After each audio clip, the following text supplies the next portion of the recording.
Hey, what's going on? You are listening to another episode of the Detail Spot podcast. My name is Dustin. I'm the host of this channel. This episode, we're going to talk about how to communicate with clients, how to follow up with them. If they say things like, let me talk to my wife, or let me think about it, let me get back to you, things like that, how to counter those things and how to set it up to where maybe you convert more of these. It's not to say that you're going to convert all of them, but I guarantee you after listening to this episode that maybe you'll have a different perspective on how to approach those type of clients, how to approach those scenarios, and really just be able to convert more, a higher percentage of conversions of people who really were not ready to commit, but may be willing after you say these things. It's going to be hard to follow up off of last week's episode because we had Jeremy Stevens, the owner of Shine Supply, on. So if you have not checked out that episode, definitely check that out. This episode probably won't be as good just because he is such a goat, and it's just going to be me this episode. So let's go ahead and get into it. How to communicate with clients.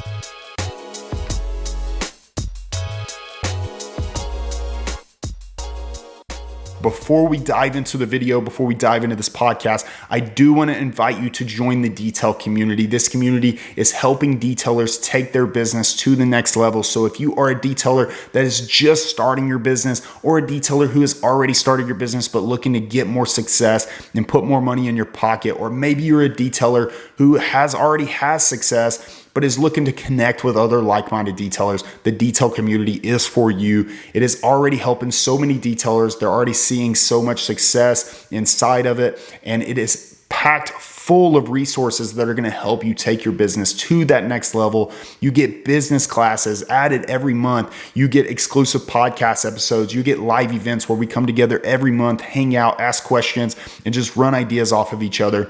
You also get access to pre-made promotional templates so that you have stunning content to post to your social media at all times so that your potential clients want to choose you over your competitors.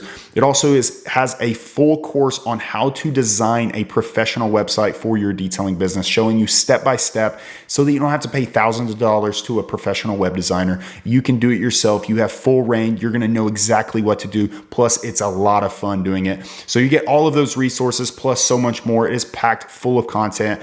It is only $37 a month. That means for $1.23 a day, you get access to something that is going to take your business to the next level. So less than a Coke at a gas station, you are going to get access to resources that are going to help you grow a successful brand, a successful detailing business, so that you can create financial freedom and wealth for you and your family. So definitely join that. The link will be in the description, or if you're listening on Apple Podcasts or Spotify, the link will be in the show notes, or you can go to thedetailcommunity.com/join. I cannot wait to see you in there. I cannot wait to connect with you more and to see your business evolve over time. So I just want to say thank you so much for tuning in again. And if you have not, if you're a first-time listener, definitely check out some of the previous episodes. Last week we had on Jeremy Stevens, like I mentioned just previously in the intro. That episode went for about an hour. So just good conversation, really motivating, a lot of wisdom shared in that episode. But in this episode, I'm going to talk about communication. It's going to get a little bit more nitty-gritty, more on the strategy side of things this episode. But if you are enjoying the content that is coming from this channel, if you can, leave us a review on either Apple Podcasts or Spotify. It's going to greatly help the channel grow so that we can reach more people, and maybe share it with a friend on social media, whether that be Instagram or Facebook even, so that maybe your friends could get something from it as well if they're detailers. So let's go ahead and get into it. This episode is all about communication with clients, how to kind of get over some of those objections like, let me talk to my wife, or let me think about it. A lot of times those things can come after as soon as you mention the price. Not always though. There are three things that we're going to kind of talk about, that reasons that customers just don't book instantly. The first one is going to be trust. A lot of customers won't book with you because they may not know who you are. They may not trust you just yet. And that's an easy one to overcome. The hardest one to overcome is price. And that's the one we're going to get into at the very end of this episode. So stay tuned for that. But the first one is trust. So if you are let's say you're going through your spiel. This could be either text or phone call, email, however you're communicating with the client. Most of the time, I prefer text messaging just because it's documented. You can refer back to things if you need to. So it's really easy to communicate via text. It gives you time to respond as well. A lot of times I notice, even with myself on phone calls, you kind of trap yourself into either prices you didn't want to give, or you just kind of stray away from your normal routine. With text, a lot of times I copy and paste the same scenario. So if a customer is asking the same question over and over, a lot of times I just copy and paste. For example, if a customer is reaching out and they're saying, hey, how much to detail my 2022 F-150? And I'll respond with a copy and paste text and say, hey, okay, great. What's the condition of the vehicle? Is there any pet hair, stains, spills, excessive debris, or anything that could take us past longer than our average service time? Something along those lines. That's almost exactly what I say, honestly. And that gives him the opportunity to give me the condition. A lot of times you may have to ask for pictures though. And that's one that I don't copy and paste just because it's super quick. If they say, yeah, it does have some stains, hey, it does have some pet hair, it is a little bit beyond the average condition, then you could follow up after that and say, okay, great, can you send us some pictures of the interior? This will give us a better idea of how long the service is going to take, and so that I can get you an exact quote. So boom, boom, boom, they send you pictures, you can get them an exact quote, then you can send them your availability. Now, let's say after you send them your availability or the price, and they're just like, let me think about it, let me talk to my wife. This is the first thing you want to say after they say something along the lines of that. Say, okay, great. What's the one thing that's kind of holding you back from booking right now? Or you could wait a day or two and then follow up back up and say that exact thing. And a lot of times they may say, it's price. That's generally going to be the biggest thing, which we're going to get into later. But a lot of times it could be trust. And they could say, well, I don't know enough about your business, or, I'm really looking for just the right fit for my vehicles. And, I'm looking for someone to do a really good job. Then you can reassure them. You can start to kind of pry on the thing that is holding them back. And the thing is, the big thing with this episode is the fact that you need to ask that question. That one question is the one thing that has to get out there. You kind of have to, point out the elephant in the room. You have to find what their elephant is, I guess you could say. Hopefully that analogy is a good one. But you have to find what that one thing is and pry on it. And it doesn't have to be pushy. We are not salesmen. And honestly, selling makes me uncomfortable as well. So if you're a person that is just a crazy good salesman and just born to sell type of person, you're better at it than I am. That's one area that I really don't like. I don't like being pushy. I'm not built to be a used car salesman, but I know that I am in business to make money, and so are you. You didn't build your business to, lose money. You build your business to, have financial freedom and to be able to do more things than what you could at a 9-to-5 job working for somebody else. So that one thing, it does require money. And so we do have to sell to some extent. We just don't have to be pushy with it. But the one thing, I guess, as pushy as you could possibly be, and as pushy as I will go, is just asking what the one thing is that's holding them back from booking with us. And that's not a big question. That's not something absurd. That's just kind of asking them so that, and for one, it's going to help your business. Because if you have a lot of people saying the same thing, maybe it's something that you could work on. Maybe it is your business doesn't look professional enough, and that's nothing to take personal. It's just one thing that maybe the clients that are booking with you or looking to book with you, maybe your price point is too high based on how you look, and then maybe they'll be bold enough to tell you. So. But the first thing could be trust, and it's just saying, hey, I just don't know enough about your business yet. And then that's an opportunity for you to say, hey, I've been detailing for this amount of years. Our company has done this, X, Y, and Z. We're accredited in this. We use these products, and just go on and on about how great your company is. You know how great your company is because you built it. You're the one that takes pride in it. So that's going to be the easiest objection. That's going to be the easiest one for you to win them over. Now, let's say they still don't book and, maybe they told you it was trust and it could just be still pricing, because that's honestly going to be over 50% of the people. As soon as you tell them the price, they're going to be like, that's a little bit more than what I was looking to spend, but you could still win them over because maybe you were around their budget, and maybe you could still win them over by persuading them. So if they don't book with you initially, we're still talking about trust here. If they still don't book with you initially, maybe wait a few more days, follow up with them. The key part about this is following up.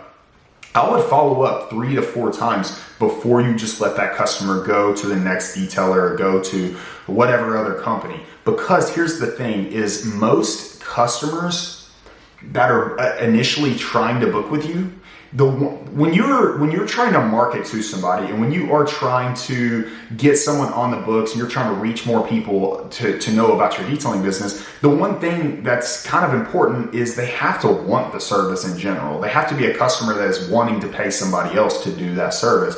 That customer is already that. So that's already half of the equation. So when they're reaching out to you, that person is already looking to have someone else do it, to trust a professional. The second part of it is the persuasion. Some clients are going to need more persuasion than others, but I think a lot of detailers just let those customers that just don't book fall through the cracks. Here's how that conversation would go. Hey, this is Dustin with the Detail Spot. Are you, what's the vehicle, year, make, and model? They tell you, and let's say you get to price, and then it's, let me talk to my wife, and then, okay, no problem at all. And then you just hang up. That's most detailers in this industry. And a lot of times they're just going to call the next one. So the thing with that is those customers could still be willing to purchase from you. Maybe it just took the right question for you to ask. And that would be, what's the biggest concern? And then what's the biggest concern that's holding you back from booking right now? And they'll tell you, you can pry on that. The second one will generally be availability, maybe. Availability, a lot of times you tell them about your availability and maybe your book's 2 weeks out and that just doesn't work for them. And then, if you ask that question, hey, what's the biggest concern you have what's holding you back from booking right now? What's holding you back from getting on our schedule right now? And maybe they're like, that date doesn't work for me. And a lot of times, maybe it's the customer that's just like, maybe they're just the person that's like, okay, cool, I'll just call the next person if they have my availability. When in all reality, maybe they're just hoping you have, maybe they're just not asking the question, what else do you have? And then you could tell them a couple more dates that may work for them. And then that may have been all it took. Just that one question of saying, okay, cool. Well, we do also have these dates available as well. So just prying a little bit further, because every person is different. Every personality is different. That's the key here is a great salesman. And like I said, I'm not the best salesman out there. I'm just someone who knows that my business needs to make money. And I know I need to do the right things. I'm not going to be overly pushy, like I mentioned. I'm not a used car salesman, but I do ask the question of, what's holding you back? They tell me availability. And if that's the only thing that I have to say is, hey, I also have these dates available. And maybe that one date was the one date they had open on their schedule as well. And they're like, oh, yeah, that works for me. And then they schedule with you. Oh my gosh, that would have been the easiest objection ever. And that would have been the easiest person to get on your schedule just by asking one question, get the elephant out of the room, and then boom, you got them scheduled. So availability would probably be the easiest objection. Trust would also be pretty easy just because that your service is valuable. Based on the previous people that you've detailed that said you did so great, because you put the work in on your business. So trust is pretty easy. Availability is probably the easiest just because you can just tell them a few more dates. If that works for them, great. If let's say you're booked 2 weeks, a month out, 2 months out, whatever the case may be, and they're like, oh, that's a little too far, then you could go in back on that trust thing and say, hey, this is how great we are. This is why we book this far out. This is why, you should book with us and wait a month or wait 2 months, wait 3 months even sometimes, because we're going to blow your mind out. We're going to blow this detail out of the water and you're going to love it. That you're trusting the best with your vehicle. We're the most professional. We're the best when it comes to, doing what needs to be done, doing the right steps to get the vehicle done correctly, and to ensure maybe the coating lasts as long as it is, whatever the service you're providing. But availability, in terms of them trying, maybe they don't want to book that far out, that goes back to try to hype your business up again and say why you're booked that far out. So that one's pretty easy. easy as well. A lot of times it won't work. Maybe they're just wanting something quicker. Maybe they're just impatient. That's completely fine. Still follow up though. Make sure you keep a routine schedule of like what you need to do that day. If a client calls you today, they don't book, put it on your schedule 2 days, 3 days from now to follow back up with them, maybe the next day.